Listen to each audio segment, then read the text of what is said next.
కులంరెడ్డి CS రావు. షాంఘైలో సమావేశం జరిగింది. Putin, Jinping, Narendra Modi గారు ఒకే ఫోటోలో కనిపించారు. వాళ్ళతో పాటు పాకిస్తాన్ ప్రధానమంత్రి కూడా కనిపించారు. ఇదే ఇప్పుడు ప్రపంచవ్యాప్తంగా వైరల్ అవుతుంది. అసలు ఆ షాంఘై సమావేశంలో హైలైట్స్ ఏంటి, అసలు ఆఫ్ ది రికార్డ్ ఏం జరిగిందని తెలుసుకునే ప్రయత్నం చేద్దాం. ప్రస్తుతం మన దగ్గర అంతర్జాతీయ రాజకీయ అలాగే ఆర్థిక విశ్లేషకులు కోటేశ్వర గారు ఉన్నారు, ఇంటరాక్ట్ ఉన్నారు. సార్ నమస్తే. నమస్తే సార్, షాంఘై సమావేశం వైపు ప్రపంచం మొత్తం చూసింది. కాకపోతే ఆఫ్ రికార్డ్ ఏం జరిగింది అనేది చాలా మంది ఎక్స్పెక్ట్ చేస్తున్నారు మీ దగ్గర నుంచి. ఆఫ్ ది రికార్డ్ ఏం జరిగి ఉంటుంది పాయింట్ వైజ్ చూసుకుంటే? షాంఘై సమావేశాలు లేదా షాంఘై సహకార సంస్థ దాని తీర్థనులు చూసినప్పుడు అదంతా ఓపెన్ బహిరంగ రహస్యమే. అది దానిలో ఏమీ రహస్య ఎజెండాలు కానీ లేకపోతే అలాంటిది ఏమీ లేదు. రెండోది, అన్నింటికీ మించి అదేమి మిలిటరీ బ్లాక్ కాదు. మిలిటరీ బ్లాక్ కాదు, ఆర్థిక పరమైనటువంటి బ్లాక్ కూడా కాదు. ఇప్పటి వరకు భవిష్యత్తులో ఆర్థిక పరమైనటువంటి బ్లాక్ గా పొందిన ఆశ్చర్యం లేదు. ఎందుకంటే ఈ దేశాలలో ఉన్నటువంటి మొత్తం వీటి జీడిపి వాటి 30 లక్షల కోట్ల డాలర్లు ఉన్నది. అంటే అమెరికా కంటే ఎక్కువ ఉందనేటువంటిది మనకి స్పష్టంగా కనిపిస్తాం. అందువల్ల తెర వెనకాల ఏం జరిగింది ఏమిటి అనేటువంటి దానికి వచ్చేసరికి కానీ ఏ పాయింట్ సమావేశానికి ఏంటంటే సార్, ఆఫ్ ది రికార్డ్ అని నేను ఎందుకన్నానంటే, ఇప్పుడు కొన్ని పత్రికల్లో, ఇంటర్నేషనల్ పత్రికల్లో కూడా కార్లో నరేంద్ర మోడీ గారు, పుతిన్ గారు చాలాసేపు మాట్లాడుకున్నారు అనేది ఒకటి వచ్చింది. ఏంటి సార్ అది? ఇప్పుడు నరేంద్ర మోడీ గారికి రష్యన్ భాష రాదు, పుతిన్ గారికి హిందీ రాదు. ఏ భాషలో మాట్లాడుకున్నారని మనం చెప్తాము? అందుకని ఇప్పుడు ట్రాన్స్లేషన్ తోటి ఉంటే మిషన్స్ ఉంటాయి కదా, ట్రాన్స్లేషన్ మిషన్స్ వచ్చినాయి కదా ఇప్పుడు. మిషన్స్, అదే చెప్తున్నా, మిషన్స్ వచ్చాయి. కానీ కార్లో ఆ విధంగా మాట్లాడుకునేటువంటి అంశాలు, రహస్యంగా మాట్లాడుకునేటువంటి అంశాలు ఉండవు. ఎందుకంటే ఇద్దరి మధ్య రహస్యాలు ఏమైనా ఉంటే అది చైనా. ఆ చైనాలో ఆతిథ్యం ఇచ్చినటువంటి దేశం. ఒకవేళ అటువంటి పాసిబిలిటీ కనుక ఉండి ఉంటే, మామూలుగా మనం ఆఫ్ ది రికార్డు చెప్పుకోవాలంటే చైనా అయినా మరొక దేశమైనా దానిలో రహస్య కెమెరాలు లేకపోతే రహస్య రికార్డులు పెడతాయి కదా. అందుకే అందుకే పుతిన్ కార్ లో మాట్లాడుకున్నారని కదా. అదే పుతిన్ కార్ కాదు అది. పుతిన్ కార్ అయినా ఏ కార్ అయినా ఇప్పుడు అలా అనుకున్నట్లయితే నరేంద్ర మోడీ గారిని ఎర్రజెండా కారు తెలుగులో అనువాదం చేశారు. ఎర్రజెండా కార్ అని, అంటే చైనా వాళ్ళు తయారు చేసినటువంటి కారులో ఆయన్ని తీసుకెళ్లారని కదా. కానీ దాని గురించి మనం పెద్దగా ఏమి వాస్తవానికైతే లేదు. ఎందుకంటే నేను ఆ యాంగిల్లో కూడా అనేక పత్రికల్ని చూశాను. కానీ జస్ట్ ఒక మ్యాటర్ ఆఫ్ ఫ్యాక్ట్ గా ఒక సందేహం వదిలేట్టుగా రాశారు తప్ప మరొకటి కాదనేది మనం చెప్పుకోవచ్చు. ఇంకోటి ఏంటంటే, ఒక ఫోటో వైరల్ అవుతుంది. పక్కనేమో పాకిస్తాన్ ప్రధానమంత్రి ఉన్నారు, ఆయన పట్టించుకోకుండా పుతిన్ అలాగే మోడీ మాట్లాడుకోవటం అనేది, దాన్ని ఎలా చూస్తారు? దాన్ని ఎలా చూస్తారంటే, మరి అటువంటి సిచ్యువేషన్ ఉంటుందని మరి షహబాజ్ ఎందుకు గుర్తించలేకపోయాడు అనేటువంటిది ఒక సమస్య. లేదు, అదేదో యాదృచ్ఛికంగా జరిగినటువంటి దాన్ని ఫోటో క్లిక్ చేసి దానికి కాళిదాస్ కవిత్వానికి మన పైత్యం తోడైంది అన్నట్టుగా అటువంటి వ్యాఖ్యలు కూడా అనుకోవచ్చు. కానీ అది ఫోటో చూస్తే మాత్రం మీరన్నట్టుగానే ఆ విధమైనటువంటి అతను ఏం అసలు భాగస్వామి కానట్టుగా, అసలు ఏం మాట్లాడినట్టుగా మనకి స్పష్టంగా కనిపిస్తా ఉంది. కొన్ని జరుగుతూ ఉంటాయి అలాంటి. కానీ ఒకటేంటంటే, షాంఘై సహకార సంస్థ నిర్వహించిన ఆ మీటింగ్ లో ఫోకస్ అంతా వీళ్ళ ముగ్గురు మీద ఉంది కదా. మిగతా వాళ్ళ పరిస్థితి ఏంటి? అసలు ఆ ముగ్గురు మీద ఎందుకు ఫోకస్ ఉంది ఎక్కువ? నేచురల్. ఎందుకు అంటే, ముగ్గురు మీద ఎందుకు ఉన్నది అంటే, ఇవాళ ఉన్నటువంటి అంతర్జాతీయ పరిణామాలు, పరిణామాలే. ఇప్పుడు మిగతా టర్కీ నుంచి ఎర్డోగాన్ వచ్చాడు, ఇంకా చాలా మంది నేతలు వచ్చారు. వచ్చినప్పటికీ ఎందుకు ఈ ముగ్గురు మీద ఫోకస్ ఉన్నది అంటే, వెస్ట్రన్ మీడియా అంతా కూడా రిక్ అంటే రష్యా, ఇండియా, చైనా, ఈ 3 దేశాలు ఒక కూటమిగా ఏర్పడేటువంటి అవకాశం ఉందని చెప్పేసి ఈ షాంఘై సహకార సంస్థ సమావేశాలకు ముందు నుంచి వాళ్ళంతా కూడా చిలవలు పలవలుగా విశ్లేషణలు చేస్తున్నారు. అందుకని సహజంగానే అటువంటి వెస్ట్రన్ మీడియా ఇప్పుడు భారతదేశానికి వచ్చేటువంటి సమాచారం అంతా కూడా వెస్ట్రన్ న్యూస్ ఏజెన్సీస్ ఇచ్చేటువంటివే తప్ప చైనా న్యూస్ ఏజెన్సీసో లేకపోతే మనకు ప్రత్యేకమైనటువంటి న్యూస్ ఏజెన్సీ కూడా ఏమి లేదు. మన పిఐబి తప్ప ఇండియాకి ప్రత్యేకంగా మన యుఎన్ఐ పిటిఐ అంటే ఇవి ప్రైవేట్ వే. అఫ్ కోర్స్ ప్రభుత్వంతో సమన్వయం చేసుకుంటాయి, కానీ మిగతా దేశాలతో పోల్చుకుంటే ఉండదు. అందుకని ఆ విధమైనటువంటి ఫోకస్ ఎందుకు వచ్చిందంటే because of America and western countries media ప్రధానంగా దానికి ప్రాధాన్యత ఇచ్చింది. నిజంగానే ఆ విధమైనటువంటి ప్రాధాన్యత కూడా ఉందని మనం కూడా చెప్పుకోవచ్చు. అది చూసిన తర్వాత నేను అమెరికా వాణిజ్య శాఖకు సంబంధించినటువంటి అతను నరేంద్ర మోడీ గారి గురించి, ఇండియా గురించి చాలా చులకనగా మాట్లాడారు. అది అంతకు ముందు మాట్లాడాడు. ఇప్పుడు సందర్భం వచ్చింది కనుక మనం చెప్పుకున్నాం. అక్కడ షాంఘైలో అది మన తియాంజిన్ లో వాళ్ళ ముగ్గురు ఆ ఫోటోలు చూసిన తర్వాత డొనాల్డ్ ట్రంప్ కే ఒక రకంగా మెంట్లెక్కి ఇష్టం వచ్చినట్టు మాట్లాడాడు. ఏమని మొత్తం అంతా ఏకపక్షంగా ఉంది, మాకు చాలా నష్టదాయకం ఇది, మా సరుకులు కొనకుండా మా చేత సరుకులు కొనిపించారు దశాబ్దాల తరపుడు అని ఇష్టం వచ్చినట్టు మాట్లాడాడు. ఆ మాట్లాడినటువంటి కొద్దిసేపటికే ఆ ఆర్థిక మంత్రి ఏం మాట్లాడాడు, ఏం లేదు, భారత్ అమెరికా మధ్య సంబంధాలు సజావుగానే ఉన్నాయి, కొన్ని సమస్యలు ఉన్నాయి, కానీ మా సమస్యలన్నీ కూడా మేము పరిష్కరించుకోవడానికి వీలైనవి అని చెప్పేసి సాఫ్ట్ కామెంట్ చేశాడు. అది కూడా వచ్చింది, వాళ్ళ పేపర్లో వచ్చింది. అదేగా అంతకుముందు విదేశాంగ మంత్రి కూడా రెండు దేశాల మధ్య సంబంధాలని ఉన్నత స్థాయికి తీసుకెళ్లాలని చెప్పేసి చెప్పాడు. అంటే ఒక విధంగా చెప్పాలంటే దాన్ని అమెరికన్ ఎంబసీనే ఓ ప్రకటన చేసింది. అంటే డొనాల్డ్ ట్రంప్ చేసిన దానికి, ఈ మార్క్ రూబియో అనేటువంటి విదేశాంగ మంత్రి చేసిన దానికి, స్కాట్ బెసెంట్ అనేటువంటి ఆర్థిక మంత్రి చేసినటువంటి 4 ప్రకటనలకి వాళ్ళ గందరగోళం స్పష్టంగా కనిపిస్తా ఉంది. మొత్తంగా ఏమిటంటే మనం దాని నుంచి తీసుకోవాల్సింది, అమెరికా భారత్ మీద టోన్ డౌన్ చేసింది. అంటే దాడి తీవ్రతను తగ్గించి మళ్ళా దగ్గరకు తీసుకోవడానికి ఏమైనా అవకాశాలు ఉన్నాయా అంటే నష్ట నివారణ చర్యలు అంటున్నాం కదా మనం, డ్యామేజ్ కంట్రోల్లో ఇప్పుడు అమెరికా ఉంది. మరి ఏ విధంగా చేస్తారు ఏమిటి అనేటువంటిది మనం చూడాలి. ఈ నేపథ్యంలోనే వాళ్ళ ఆర్థికవేత్తనే, వాళ్ళ ఆర్థిక పరిస్థితులు తెలిసినటువంటి వాళ్ళే ఇండియానేమో ఏనుగుతోటి, అమెరికానేమో ఎలుగుతోటి పోల్చాడు. ఇది ట్రంప్ కి తెలియకుండానే ఈ గేమ్ అంతా ఆడారంటారు. ట్రంప్ కి తెలియకుండానే కాదు, ట్రంప్ అనుసరిస్తున్నటువంటి వైఖరి అమెరికాకు ఆర్థికంగా నష్టం అనే దానికంటే ఇప్పుడు ట్రంప్ ను విమర్శిస్తున్నటువంటి వాళ్ళు డెమోక్రాట్స్ అయినా లేదా రిపబ్లికన్స్ అయినా లేదా వీళ్ళతో నిమిత్తం లేనటువంటి ఇతర లాబీలు ఉంటాయి కదా, అక్కడ ఉన్నటువంటి కార్పొరేట్ లాబీలు, వీళ్ళందరూ గొడవ ఏంటంటే చైనాతో భారత్ కనుక చేతులు కలిపి, చైనా రష్యా ఈ 3 దేశాలు చేతులు కలిపితే మన పరువేం గాను మన పలుకుబడేం గాను ప్రపంచంలో మనల్ని ఎవడైనా లెక్క చేస్తాడా, ఎందుకు ఈ పిచ్చి పని చేస్తున్నాడు అని చెప్పేసి ట్రంప్ మీద పెద్ద ఒత్తిడి ఇప్పుడు గత వారం రోజులుగా జరుగుతున్నటువంటి పరిణామాలు. అందువల్లనే మీడియా కూడా ఫోకస్ దాని మీద ఇచ్చి, ఇంకేముంది భారతదేశం చైనా దగ్గరికి వెళ్ళిపోయింది, మనల్ని వదిలేసి మనకు నష్టం, దాని నుంచి వచ్చిందే ఇప్పుడు మనం అనుకుంటున్నటువంటి పునరాలోచన. ఇవాళ రాత్రి నుంచి వాళ్ళు ఆల్రెడీ స్టార్ట్ చేశారు. రేపు 9వ తారీఖున ఐక్యరాజ్య సమితి సమావేశాలకి నరేంద్ర మోడీ గారు న్యూయార్క్ నగరం వెళ్తారని గతంలో వచ్చినటువంటి వార్త. ఆ సందర్భంగా ట్రంప్ ను కలుస్తారు అనేటువంటి వార్త కూడా వచ్చింది. మరి ఇంత జరిగిన తర్వాత మరి వీళ్ళిద్దరు కలిసి ఏం మాట్లాడుకుంటారు, నిజంగా కలుస్తారా? అది ఎప్పుడో 4 రోజుల క్రితం వచ్చినటువంటి ఆల్రెడీ ఇండియాకి రమ్మంటే వస్తానన్నటువంటి ట్రంప్ ఇప్పుడు ఆయన షెడ్యూల్ రద్దు చేస్తున్నారు కదా, అలాంటప్పుడు ఈయన కలిసే అవకాశం ఉందా?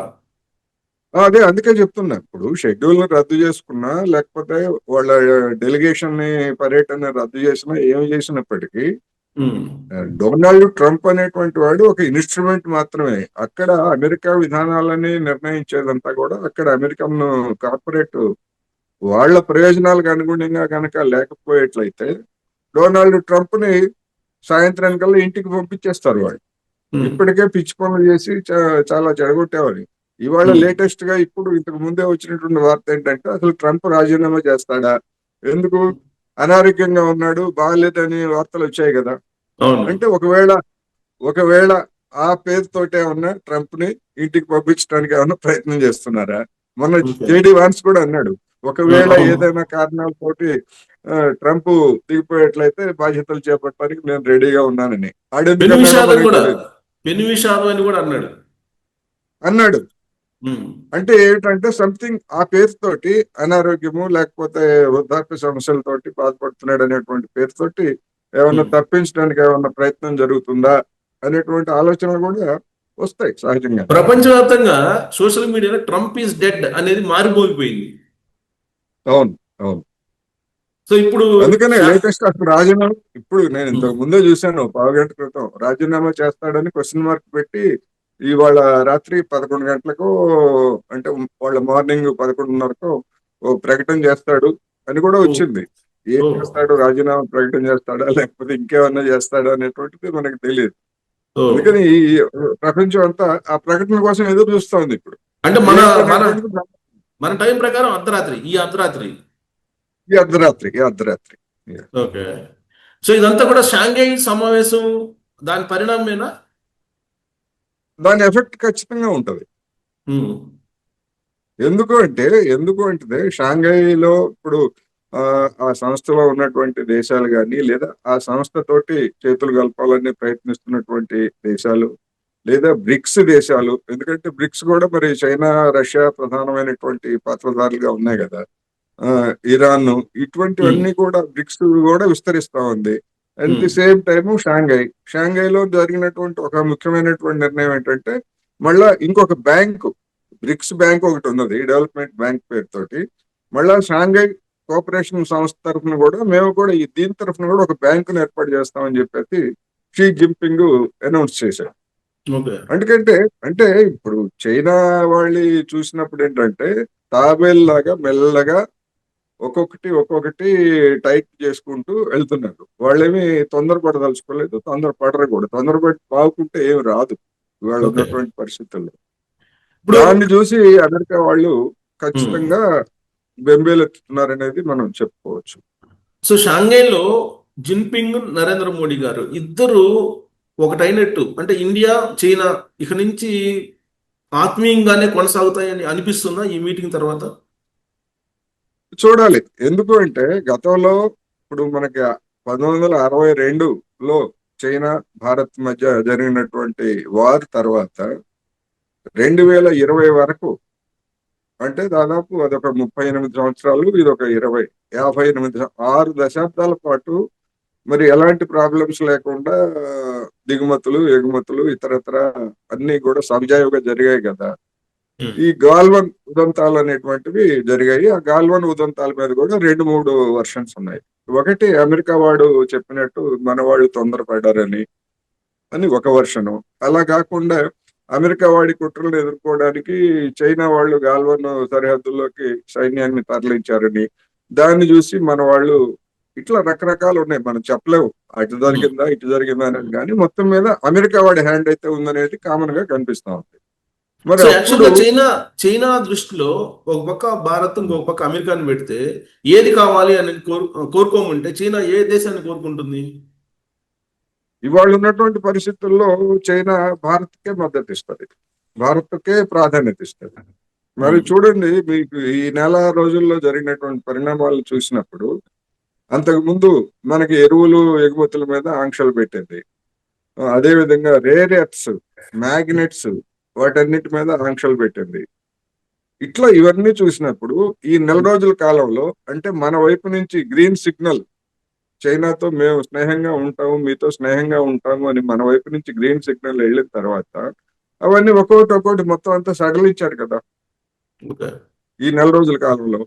ఎరువులు వస్తున్నాయి ఇప్పుడు, అదేవిధంగా రేర్ ఎర్త్స్, మ్యాగ్నెట్స్ వస్తున్నాయి. ఇంకా ఏం చెప్తున్నారు, మేము మీ దగ్గర నుంచి మేము ఇంకా కొనుగోలు చేయాల్సిన ఏమన్నా ఉంటే మేము కొనుగోలు చేస్తాము. ఇప్పుడు ఆల్రెడీ ఇప్పుడు కొనుగోలు చేస్తున్నాం కాకుండా ఇంకా ఏమైనా ఉంటే మేము కొనుగోలు చేస్తామని చెప్పేసి కూడా వాళ్ళు ఇండికేషన్ ఇచ్చారు.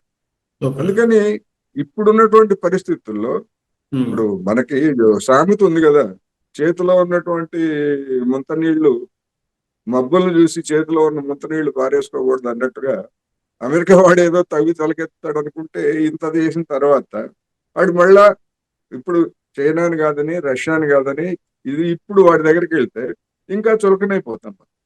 సో ఇప్పుడు భారతదేశం పాకిస్తాన్ని భారతదేశాన్ని ఎలా బ్యాలెన్స్ చేస్తుందంటారు చైనా? చైనా వాళ్ళు ఒకేసారి మేనేజ్ చేయగలిగిన సత్తా వాళ్ళకి ఉంది. ఉమ్, ఒక విధంగా చెప్పుకోవాలంటే ఎలా చేస్తుంది ఏమిటి అంటే మనం చూస్తున్నాం కదా. ఇప్పుడు మొన్న జరిగినటువంటి నరేంద్ర మోడీ జిన్పింగ్ సమావేశాల్లో ఒక ప్రధానమైనటువంటి అంటే మన మీడియాలో ఆ, పెద్దగా ఫోకస్ కాలేదు కానీ ఒక విషయం జిన్పింగ్ స్పష్టం చేశాడు. ఉమ్, మీరు సరిహద్దు సమస్య ఉంది కదా అని చెప్పేసి మాతో సంబంధాలకి మిగిలినటువంటి ఆర్థిక ఇతర సంబంధాలకి ఆ సరిహద్దు సమస్య అని మీరు తీసుకురావద్దు. అదేవిధంగా పాకిస్తాన్తో మీకు వివాదం ఉంది కదా అని పాకిస్తాన్ విషయాన్ని లేదా ఇంకో దాన్ని మేము తీసుకురాము. మన మధ్య ఉన్నటువంటి వాటి కారణంగా మన సంబంధాలు దెబ్బతినకూడదు. అవి ఓకే. పరిష్కారం అవుతాయి, కాల వ్యవధిలో పరిష్కారం అవుతాయి. అందుకని వాటిని పక్కన పెట్టేసి మిగిలినటువంటి విషయాలన్నింటిలో మనం సహకరించుకుందాం అనేటువంటిది చైనా వైపు నుంచి వచ్చినటువంటిది. దానికి అనుగుణంగానే నరేంద్ర మోడీ కూడా పాజిటివ్ గానే స్పందించాడు. ఓకే. ఇప్పుడు సరిహద్దు సమస్య తేలకపోతే ఇంకా మీతో మాటలు లేవు, మాట్లాడుకోవటాలు లేవు అనేటువంటి పరిస్థితి మరి గతంలో కూడా ఉంది కదా. సరిహద్దు సమస్య అవును. గాల్వన్ లోయకు ముందు కూడా ఉంది కదా. అవును. మరి అప్పుడు లేనటువంటిది ఇప్పుడు దాన్ని షరతుగా అటువంటి వాటిని మీరు షరతుగా పెట్టకూడదు. అదేవిధంగా మేము పాకిస్తాన్తో మాకున్నటువంటి సంబంధాల గురించి మీరు షరతులు పెట్టొద్దు. అదేవిధంగా మేము మీకు ఏ దేశాలతో ఉన్నటువంటి వాటికైనా మేము షరతులు పెట్టాం అనేటువంటిది చైనా ఇచ్చినటువంటి సూచిక. దానికి నరేంద్ర మోడీ గారు కూడా పాజిటివ్ గానే ఉన్నారు. మరి ఓకే. తర్వాత ఇప్పుడు ఆయన ఇక్కడికి వచ్చిన తర్వాత మళ్ళా కేంద్ర ప్రభుత్వంలో బీజేపీలో లేదా ఆర్ఎస్ఎస్ వాళ్ళు ఏమిటి ఈ వైఖరి ఏమిటి, మనం ఏ విధంగా చెప్పుకోవాలి, గతంలో చైనాను వ్యతిరేకించాము, మన ఉమ్, కేడర్ అంతా యాంటీ చైనా ప్రచారం చేసింది, ఇప్పుడు ఏం చేయాలి అనేటువంటిది ఏదన్నా ఒత్తిడి తీసుకొస్తే ఏం జరుగుతుంది ఏమిటనేటువంటిది మనం చెప్పలేము. ఓకే. కానీ ఇప్పుడు అనివార్యమైనటువంటి స్థితిలో ఒక ఆర్ఎస్ఎస్ లేదా బీజేపీ కాదు భారత విదేశాంగ విధానాన్ని నిర్ణయించేది. ఇక్కడ కార్పొరేట్ లాబీ. అవును. కార్పొరేట్ లాబీ ఎందుకు నిర్ణయిస్తా ఉంది? ఇప్పుడు అమెరికా వాడు ఆ విధంగా పన్నులు వేస్తా ఉంటే నష్టపోయేది ఎవరో ఆర్ఎస్ఎస్ బీజేపీ కాదుగా, కార్పొరేట్ కంపెనీలు కదా. ఇండస్ట్రీస్ అవును. కావచ్చు, కార్పొరేట్ కంపెనీలు కావచ్చు. ఉమ్, అందుకనే నరేంద్ర మోడీ వాళ్ళ కోపం రాకుండా ఏం చేస్తున్నాడు, ఒక 35,000 కోట్లు మేము ఇస్తాము, ఎగుమతిదారులు నష్టపడకుండా అని ప్రయత్నం చేశాడు కదా ఓకే. కేంద్ర ప్రభుత్వం. ఉమ్, అమెరికా పన్నులతోటి మన యొక్క ఎగుమతులు ఏమైనా ఎఫెక్ట్ అయ్యేట్లయితే ఉమ్, తక్షణం వాటిని ఆదుకోవడానికి మేము ఒక 35,000 కోట్లు మీకు ఇస్తామని చెప్పేసి చెప్పారు. అంటే ఏమిటి, ఏ రూపంలో ఏదో ఒక రూపంలో ఇస్తారు. ఎవరు సార్? రష్యా చెప్పిందా? కేంద్ర ప్రభుత్వం, నరేంద్ర మోడీ సర్కార్, కేంద్ర ప్రభుత్వం. ఓకే. కార్పొరేట్లకి. కార్పొరేట్లకి ఇప్పుడు మన దుస్తులు కావచ్చు లేకపోతే అదే. ఇటువంటివన్నీ ఎగుమతులు ఉమ్. ఎఫెక్ట్ అయితే కానీ ఇప్పుడు ఇప్పుడు ఇంకొక పరిశ్రమ న్యూస్ ఏంటంటే, తాజా న్యూస్ ఏంటంటే రష్యా ఏదో మళ్ళా ఇంకా ముడి చమురు ధరను తగ్గించేసింది ఈ షాంఘై సమావేశం తర్వాత అంటున్నారు. నిజమేనా సార్? అయితే అటువంటి వార్తలు ఏమి లేవు. తగ్గించాల్సినటువంటి అవసరం కూడా దానికి లేదు ఇప్పుడు. ఎందుకంటే ఇప్పుడు చైనాను భారత్ రెండు అమెరికా ఉమ్, ఆంక్షలను అధిగమించి ఇంకా నువ్వేం చేసుకుంటావో చేసుకో అని అమెరికా వాటితోటి చెప్పిన తర్వాత అది తగ్గించాల్సినటువంటి అవసరం లేదు. మిగిలినటువంటి దేశాలు కూడా ఆ విధంగా ముందుకు వచ్చేట్లయితే వాటికి కూడా అది అదనంగా ఇస్తుంది. ఆ విధంగా అది లబ్ధి పొందుతుంది. అన్నింటికంటే ముఖ్యం ఏంటంటే ఇప్పుడు ఉక్రెయిన్ విషయంలో వాస్తవ పరిస్థితిని చూస్తే అక్కడ ఐరోపా దేశాలన్నీ గగ్గోలు పెడుతున్నాయి. ఈ యుద్ధాన్ని మనం గెలిచేది లేదు, పెట్టేది లేదు, ఎందుకు కొనసాగించాలి, అందుకని ఎట్లా ముగించాలనేటువంటి పరువు ప్రతిష్టల కోసం అమెరికా గాని ఐరోపా దేశాలు గాని అక్కడ ఉన్నాయి. అందుకనే మన పుతిన్ ఏం చేస్తున్నాడంటే రోజుకు ఒక విలేజ్, ఒక ప్రాంతాన్ని స్వాధీనం చేసుకుంటూ వాడు చేయాల్సినంత వాడు ఇంకా ప్రెషర్ పెంచుతున్నాడు. ఓకే. సో ఇప్పుడు షాంఘై సమావేశంలో పెద్దన్న పాత్ర పోషించారు పుతిన్ అని అంటే అలా కనిపిస్తుందా? షాంఘై సమావేశంలో పెద్దన్న పాత్ర పోషించారు పుతిన్ అని చెప్పడానికి లేదు. ఎందుకు అంటే భారతదేశము, చైనా, రష్యా ఈ మూడు దేశాలు లేదా మిగిలిన దేశాలు జీడిపి రీత్యా చూసినా లేకపోతే ఇంకో రీత్యా చూసినా గానీ అటువంటి పాత్ర పోషించడానికి చైనాకి అవకాశం ఉంది తప్ప ఇన్ఫ్లుయెన్స్ ఉమ్, చేయడానికి పుతిన్ కి కానీ లేదా నరేంద్ర మోడీ గారికి కానీ లేదు. కానీ ఆ విధమైనటువంటి మేము పెద్దన్న పాత్ర పోషిస్తున్నాం అనేటువంటి సందేశం ఇవ్వడానికి ఇవాళ చైనా సిద్ధంగా లేదు. ఓకే. అందుకనే మొదటి రోజు నరేంద్ర మోడీ గారితో మనం ఫ్రెండ్స్, భాగస్వాములు అని చెప్పేసి ఇటువంటి మాట మనకి మీడియాలో వచ్చింది జిన్పింగ్ నోట్ నుంచి. అంటే ఉమ్, ఈక్వల్ పార్ట్నర్స్. ఓకే. ఒకళ్ళు పెత్తనం, లేదా ఇంకోళ్ళు ఒకళ్ళు చక్రవర్తి, ఇంకోళ్ళు మిగిలిన వాళ్ళు సామంతులు అనేటువంటి పద్ధతి కాకుండా ఆ విధమైనటువంటి హెగుమని లేకపోతే పెత్తనం కనుక చేసేట్లయితే చైనాకి నష్టం. ఓకే. అంటే అందుకని చైనా చైనా ఇండియా మధ్య ఇంత స్నేహభావం కలిగించే ప్రయత్నం రష్యా చేసి సక్సెస్ అయింది అనిపిస్తుందా మీకు? రష్యా కంటే మన భారతదేశంలో ఉన్నటువంటి కార్పొరేట్లే దానికి చొరవ చూపించారు. ఉమ్, రష్యా అనేటువంటిది ఒక ఫ్యాక్టరీ ఉంటది. కానీ ఉమ్, రష్యా కంటే మన దేశంలో ఉన్నటువంటి ముఖ్యంగా ఇప్పుడు ఎలక్ట్రానిక్ వెహికల్స్ తయారు చేసేటువంటి ఈ కంపెనీలు ఉన్నాయి కదా, ఉమ్, కొత్త కంపెనీలు లేదా పెట్టుబడి, అవి పెట్టుబడి రాకపోతే ఈ మ్యాగ్నెట్లన్నీ ఆపేసాడు అనుకోండి, ఓకే. మన దేశంలో ఉన్నటువంటి ఎలక్ట్రానిక్ వెహికల్స్ అన్ని కూడా ఇబ్బందులు పడిపోతాయి. ఉమ్, అందుకని ఇక్కడ ఉన్నటువంటి కార్పొరేట్ లాబీనే ప్రధానమైనటువంటి పాత్ర పోషించింది. ఓకే. ఇప్పుడు ఆ షాంఘై సమావేశంలో ఒక తీర్మానం చేశారు పెహల్గాం దాడిని ఖండిస్తూ. అది భారత్ విజయము అనేది ఇంకొక వర్షన్ వస్తుంది. అలా అనిపిస్తుందా? అది షాంఘై సమావేశాలు నేనంటే రెగ్యులర్ గా ప్రతి సంవత్సరం ఫాలో అవుతుంటాను. వాళ్ళకి 3 లక్ష్యాలు ఉన్నాయి. యాంటీ టెర్రరిజం, యాంటీ సెపరేటిజం, ఇట్లాగా 3 అంశాల మీద వాళ్ళు నిరంతరం అటువంటి ప్రకటనలు చేస్తున్నారు. ఇక్కడ మనం గమనించాల్సింది ఏంటంటే పోయినసారి మన రాజ్నాథ్ సింగ్ విదేశాంగ రక్షణ మంత్రుల సమావేశంలో పాకిస్తాన్ పేరు పెట్టమని చెప్పేసి ఆయన డిమాండ్ చేశారు. పాకిస్తాన్ పేరు పెట్టడానికి అది ఏకాభిప్రాయ సాధనకి విఘాతంగా ఉంటుంది కనుక పేరు పెట్టాలి. ఇప్పుడు కూడా పహల్గాం దాడిని ఖండించడానికి ఎవరికీ ఇబ్బంది లేదు. కానీ దీనికి పాకిస్తానే కారణం అనేటువంటి మాట ఎక్కడ వచ్చినట్టు లేదు కదా మీడియాలో. ఓకే. తీర్మానం చేశారు. ఆ, తీర్మానం చేశారు. పహల్గాం దాడిని ఖండించారు. అదేవిధంగా పాకిస్తాన్ లో జరిగినటువంటి ఉగ్రవాద దాడుల్ని ఖండించారు. మొత్తం ఈ సభ్య దేశాలు ఏవైతే ఉన్నాయో ఆ దేశాల్లో జరిగిన వాటన్నిటిని ఖండించారు. కాకపోతే ఉమ్, ఏంటంటే మన మీడియా ఫోకస్ ఏంటంటే దాని మీద పహల్గాం మీద మనం ఏదో ప్రత్యేకంగా సాధించామని. సాధారణమైనటువంటి విధానాల్లో భాగంగానే వాళ్ళు చేశారు. ప్రత్యేకించి పాకిస్తాన్ పేరు పెట్టలేదు. మనం దాన్ని ఓకే. గమనంలో ఉంచుకో. ఇంకొకటి ఏంటంటే ఎందుకంటే ప్రధానమంత్రి అంతర్జాతీయ సమావేశాల్లో ఆ విధంగా పేరు పెట్టరు ఎక్కడ. ఓకే. సో ఇంకొకటి ఏంటంటే ప్రధానమంత్రి నరేంద్ర మోడీ గారికి చైనా రిపబ్లిక్ డేనో ఏదో సంథింగ్ విక్టరీ డేనో ఏదో ఉంది, దానికి ఆహ్వానం లేదు. కానీ పాకిస్తాన్ ప్రధానమంత్రికి మాత్రం ఆహ్వానం ఉంది.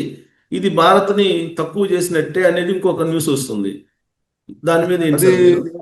అది వాస్తవం కాదు. ఎందుకంటే నేను అది రేపు జరుగుతా ఉంది, బుధవారం నాడు జరుగుతా ఉంది. ఉమ్, ఆ పాకిస్తాన్ కి ప్రత్యేకించి ఆహ్వానించి నరేంద్ర మోడీ గారికి ఆహ్వానం లేదు అనేటువంటిది కాదు. రేపు పుతిన్, అదే విధంగా కిమ్, ఉమ్, ఉత్తర కొరియా అధ్యక్షుడు కిమ్, అదే విధంగా ఇరాన్, ఇంకా ఇతర ఇటువంటి దేశాలు, అంటే జపాన్ ని గట్టిగా వ్యతిరేకించేటువంటి దేశాలు. ఎందుకంటే అది జపాన్ దురాక్రమణకు వ్యతిరేకంగా చైనాలో సాగినటువంటి పోరాట విజయంగా రేపు 80 సంవత్సరాలు, రేపటికి 80 సంవత్సరాలు.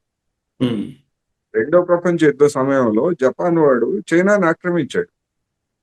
అదేవిధంగా కొరియాను కూడా ఆక్రమించాడు. ఉమ్, వాటి మీద జరిగినటువంటి పోరాటంలో భాగంగా 80వ వార్షికోత్సవం జరుగుతా ఉంది. ఉమ్, అందుకని దానికి ఈ ప్రత్యేకంగా నరేంద్ర మోడీ గారిని అయితే ఆహ్వానించలేదు నేను ఫాలో అయినంత వరకు. ఎందుకంటే ఉమ్, దానికి ఒకవేళ వెళ్ళేటువంటి పరిస్థితి ఉంటే ఖచ్చితంగా ఆహ్వానించేవాళ్ళు. రారు అనేటువంటిదే అంతర్గతంగా మీరు తెర వెనకాల ఏం జరుగుతుందని మీరు ఇందాక అన్నారు కదా. అవును. వాళ్ళు సౌండ్ చేస్తారు, మీరు వస్తారా దీనికి ఉమ్. అంటే రాము అని చెప్పుకుంటారు. కారణం ఏమిటి ఎందుకంటే సార్? కారణం అంటే జపాన్ తో సంబంధాలు. ఇప్పుడు ఓకే. జపాన్ కి వ్యతిరేకంగా కదా, జపాన్ వాడు ఏం చేశాడంటే ఈ రేపు జరిగేటువంటి వాటికి మీరెవరు ఆ పెరేడ్ కి మీరు అతిథులుగా వెళ్ళొద్దు అని చెప్పేసి జపాన్ వాడు ఒక ప్రకటన చేశాడు. ఓకే. ఎందుకంటే ఉమ్, వాడి మీద కదా ధ్వజం ఇప్పుడు. అదే, వాడి మీద అదే. దానికి మరి అటువంటి దానికి భారతదేశం మరి జపానుకి మొన్ననే కదా వెళ్ళింది. 4 రోజులు చైనా అయింది. వెళ్ళడానికి అవును. చైనా వెళ్ళడానికి ముందు రోజు జపాన్ వెళ్ళి జపాన్ నుంచి చైనా వచ్చాడు. మరి అవును. అటువంటి మోడీ ఇవాళ రేపు జపాన్ సామ్రాజ్యవాదానికి వ్యతిరేకంగా లేకపోతే అంటే ఇప్పుడు జపాన్ మీద వ్యతిరేకమని కాదు, గతంలో జపాన్ పాత్రని నిరసిస్తూ దేశవ్యాప్తంగా ఒక పెద్ద క్యాంపెయిన్ చేస్తున్నారు వాళ్ళు. ఓకే. అటువంటి దానికి మీరు ఎవరు రావద్దని వాడు ప్రకటన చేశాడు. ఓకే. మరి నరేంద్ర మోడీ గారికైనా లేదా మరొకరికైనా ఆక్వర్డ్ సిచ్యువేషన్ ఉంటది కదా. అందుకని ఆహ్వానం అయితే రాలేదు. మీడియాలో, సోషల్ మీడియాలో అనేకం వస్తూ ఉంటాయి. వాటిని పట్టించుకోవాల్సినటువంటి సో ఇది అవసరం లేదు. మ్యూచువల్ అండర్స్టాండింగ్ అంటారా? అండర్స్టాండింగ్ ఏముంది సార్, ఇప్పుడు ఏదైనా సౌండ్ చేస్తారు. ఇప్పుడు ఉదాహరణకి మొన్న మన జెల్నెస్కి నరేంద్ర మోడీ గారితో మాట్లాడారు. నరేంద్ర మోడీ గారిని రమ్మను లేకపోతే వాళ్ళు ఇటు రావడం అని మాట్లాడుకున్నారు కదా.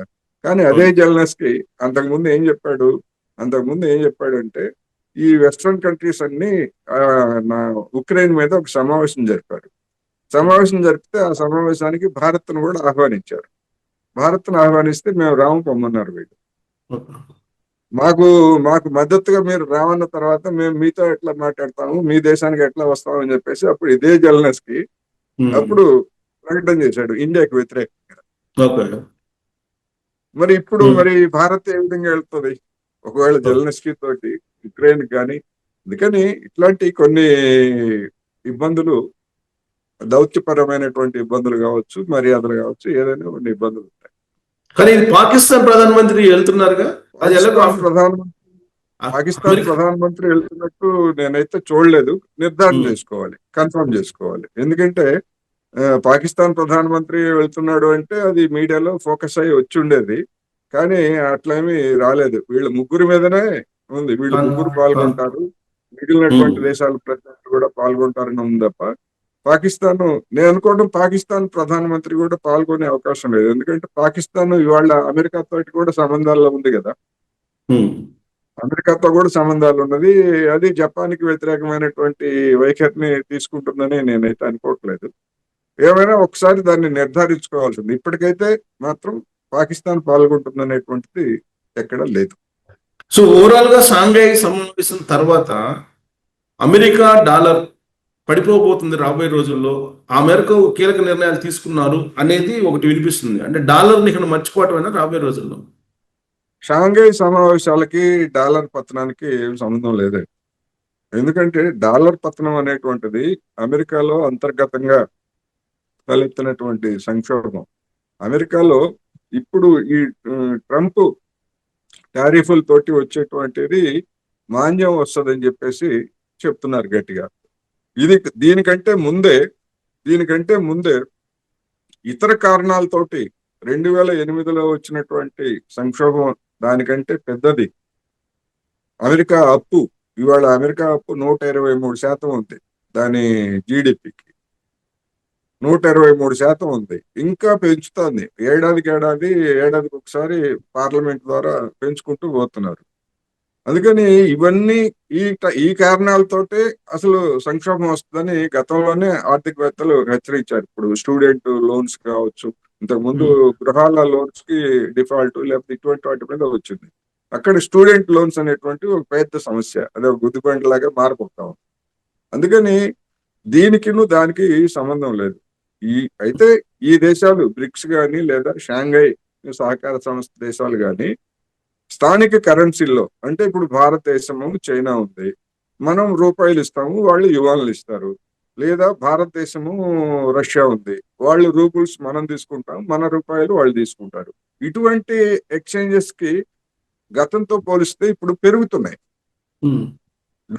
డాలర్ని పక్కన పెట్టేసి అంగీకరించిన దేశాలన్నీ పెరుగుతున్నాయి. ఆ పెరిగినప్పుడు ఏంటంటే డాలర్ షేర్ తగ్గిపోతుంది. ఇంటర్నేషనల్ ట్రేడ్ లో డాలర్ షేర్ తగ్గిపోతా ఉంది.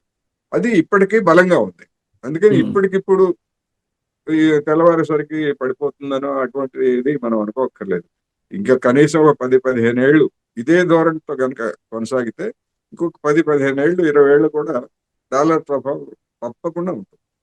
సో ఇదంతా కారణం రావడానికి అటు ట్రంప్ ఇటు నరేంద్ర మోడీ గారి మధ్య జరిగినటువంటి ఒక ఇగో క్లాష్ వల్ల ఇదంతా జరిగింది అనేది ఇంకొక వర్షన్ వినిపిస్తుంది. నోబెల్ శాంతి బహుమతికి ట్రంప్ ఏదో ప్రపోజ్ చేయమని చెప్పి నరేంద్ర మోడీ గారికి అడిగితే ఆయన నో అన్నారని, ఆ కారణంగానే ఇవన్నీ జరిగాయని చెప్పి అంటున్నారు. నిజమేనా? అంటే చేయమని ఉండొచ్చు, చేయమని ఉండొచ్చు. ఒకవేళ అటువంటిది చేస్తే ఇప్పుడు ప్రపంచం ఎట్లా చూస్తుంది?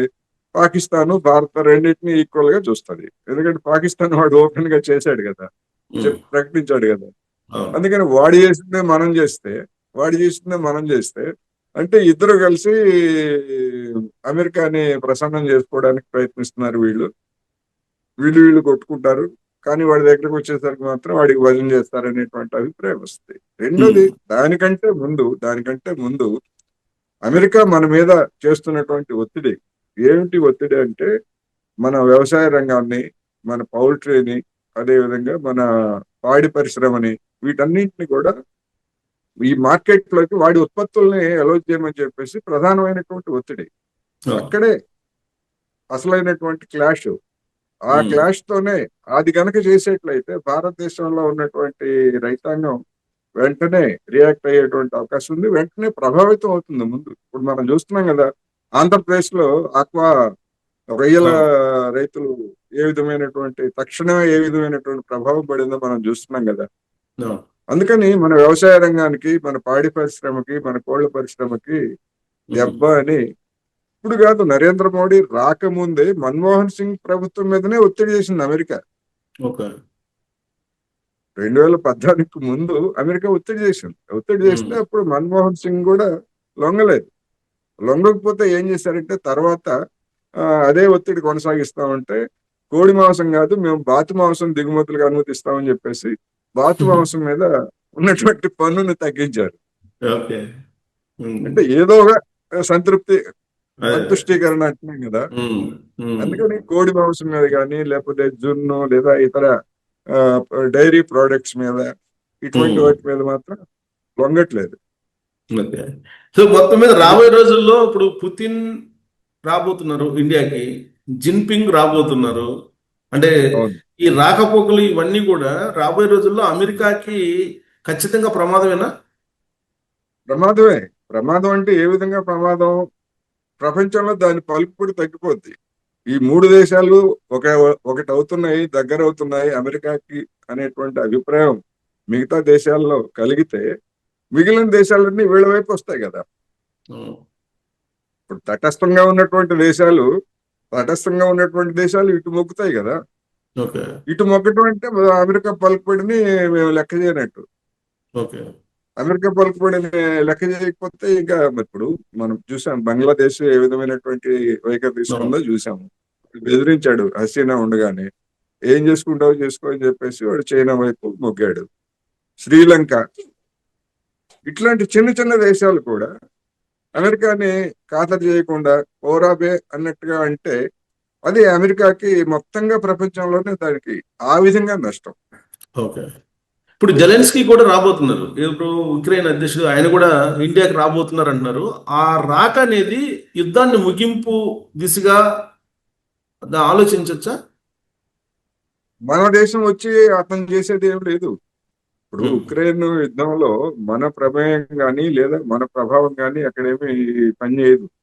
ఒకటే చెప్పాడు పుతిన్, మా షరతుల మీద అయితే మేము ఇదిగో ఈ క్షణమే దాడులను ఆపేస్తాము. మా షరతులు కాకుండా చేసేట్లయితే మీరు ఏం చేసుకుంటారో చేసుకోండి. ఉమ్, అమెరికాకి అదే చెప్పాడు, ఐరోపా దేశాలకు అదే చెప్పాడు. రేపు నరేంద్ర మోడీ గారు అడిగినా కూడా అదే చెప్తారు. మీకెందుకండి, మీరు మధ్యలో అట్లా ఉండండి, తటస్థంగా ఉన్నారు కదా మీరు, దానికే ఉమ్. పరిమితంగా అండి, మీరు జోక్యం చేసుకోవద్దు అని అదేనండి. పైకి చెప్పడు. కానీ ఇప్పుడు ఇతరులుగా ఆయన చెప్తాడు. రాక అనేది పుతిన్ రాక కానీ, జిన్పింగ్ రాక కానీ, లేదంటే జెలెన్స్కీ రాక కానీ, ఇవన్నీ కూడా ఇప్పుడు యుద్ధాన్ని ఆపేసి సామరస్యంగా వెళ్ళాలి అనే దానికి పనికిరావు అంటారా? పనికిరావంటే అసలైనటువంటి సమస్య ఆ, తీరకుండా ఉమ్, అసలైనటువంటి సమస్య తీరకుండా యుద్ధాన్ని ఆపేస్తే పుతిన్ ఒక్క క్షణం అక్కడ అధికారంలో ఉండడు. జనం తరివేస్తారు పుతిన్ని. ఓకే. 3.5 ఏళ్ల నుంచి నువ్వు ఎందుకు యుద్ధం చేశావు, నువ్వు ఉమ్, సాధించింది ఏమిటి అని చెప్పేసి పుతిన్ జనం తరివేస్తారు. ఓకే. అందుకని పుతిన్ కూడా సమస్య కదా. ఇప్పుడు యుద్ధం ఆపే ఆ, అంశం జెలెన్స్కీ కోర్టులో ఉందంటారా లేదా పుతిన్ కోర్టులో ఉందంటారా? జెలెన్స్కీ అనేటువంటి వాడు ఒక పప్పెట్ అండి. ఒక తోలు బొమ్మ. అమెరికా వాడు పశ్చిమ దేశాలు ఆడించేటువంటి ఒక తోలు బొమ్మ. ఓకే.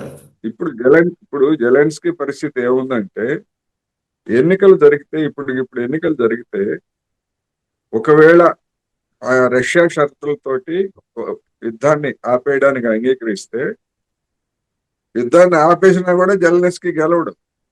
ఓకే. ఎందుకు ఆపేసావు, ఎందుకు యుద్ధం చేసావు?